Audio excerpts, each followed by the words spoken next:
एक दिन की बात है। थेर चक्षुपाल नाम का भिक्षु तथागत के दर्शन को आए थे। जेतवन की सुरम्य वाटिका और बिहार में अपने शास्ता को उसने अपनी श्रद्धा की सौगात न्यौछावर की।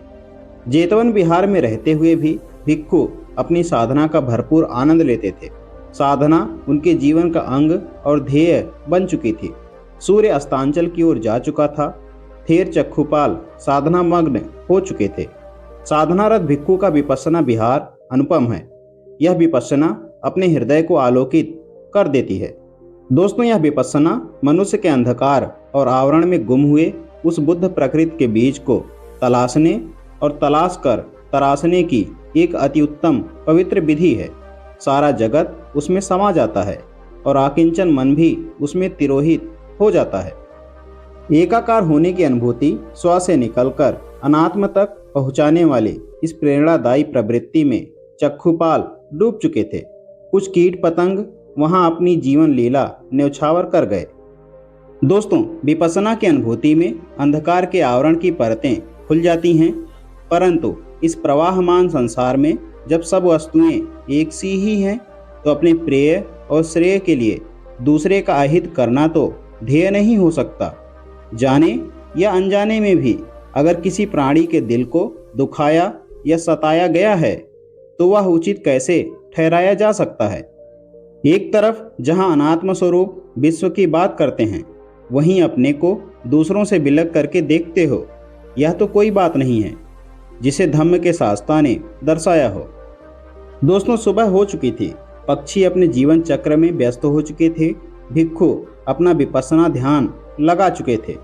कुछ भिक्षुओं ने देखा कि थेर चक्षुपाल जहां रात को विपश्यना में मग्न थे, वहां कुछ कीट पतंगों के अंदर अब प्राण नहीं रह गया है और उनको यह अच्छा नहीं लगा।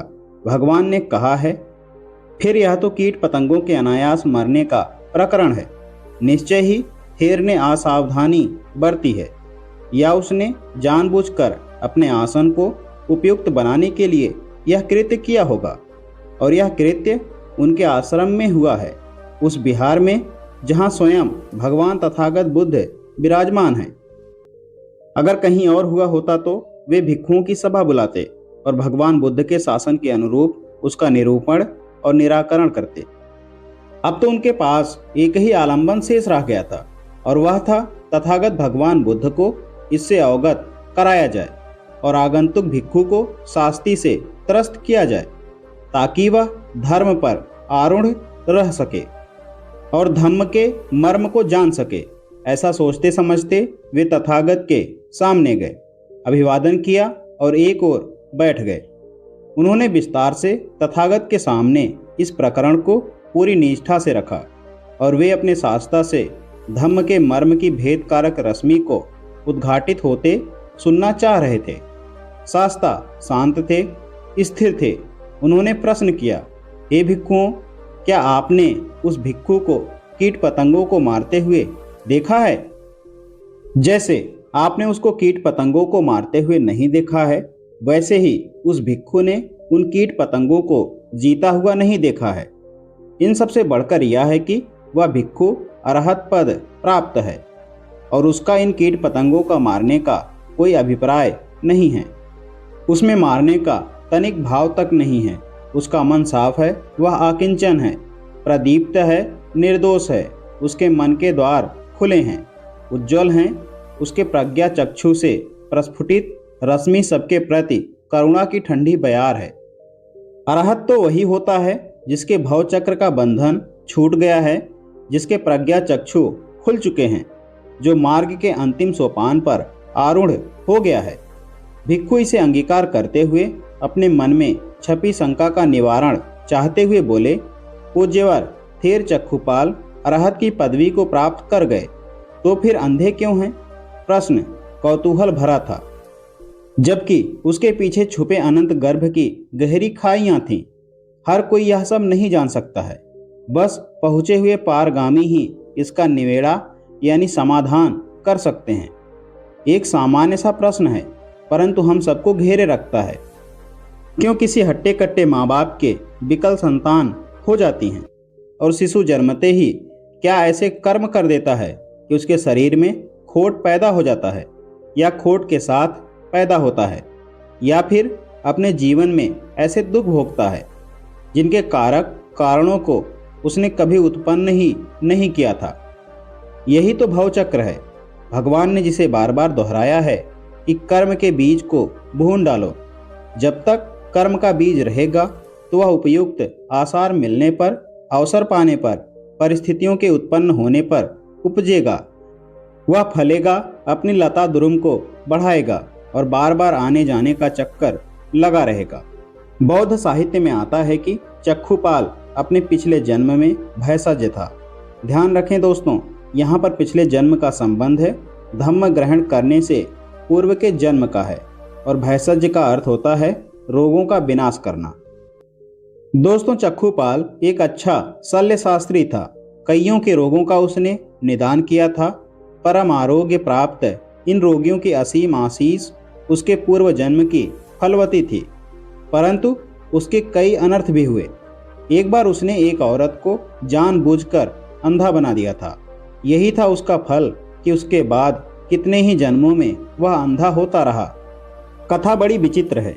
एक औरत इस विशेषज्ञ के पास आती है जो आंखों की रोशनी गंवा चुकी होती है, और निवेदन करती है कि उसकी आंखों को ठीक कर दें, उसको पुनः दृष्टि मिल जाए तो वह अपने बच्चों सहित उसकी नौकरानी बनकर रह लेगी। अपने पूर्व जन्म में यह भिक्षु सिद्धहस्त था। उसने उस औरत का इलाज किया, वह ठीक होने लगी, उसे दिखने लग गया। पूर्व जन्म के इस भिक्षु को भी यह ज्ञात हो गया। वह इस औरत के इलाज के दौरान कई बार उससे पूछता, परंतु वह औरत इस भय से कि अगर उसने सच्चाई बता दी तो उसको गुलामी की जिंदगी बसर करनी पड़ेगी, अस्तु वह हमेशा टालती रहती कि उसकी दृष्टि अभी तक ठीक नहीं हुई है, अपितु यह तो पहले से और अधिक खराब हो रही है, तकलीफ देह बन रही है। भैषज्ञ इस वंचना को भाप चुका था। उसने जानबूझकर एक ऐसा दूसरा मलहम उस औरत की आंखों पर लगा दिया था कि उससे वह औरत पूरी तरह से अंधी हो गई। कहते हैं कि अपनी इस पूर्व जन्म की करड़ी यानी कर्म से ही वह भैषज्ञ कई जन्मों में अंधा होता रहा और भगवान तथागत बुद्ध की शरण में आकर विपश्यना ध्यान लगाकर अरहत बना। यह कर्मों का फल है। पूर्व जन्म में किए गए कर्म जो उस जन्म में विपाक नहीं बने थे, परंतु अगले जन्म में उपयुक्त कारणों के होने पर झट से उभर कर आ गए और अपना फन फैलाकर लपेट लिया जातक को। कारणों की यह श्रृंखला, कर्मों की यह गति अनवरत हमारे साथ रहती है। जैसे बीज में अंकुर का भाव सदा निहित रहता है। हमने चाहे पूर्व जन्म में कर्म किए हैं या इस जन्म में कर रहे हैं, यह हमारे बीजदायक रूप हैं।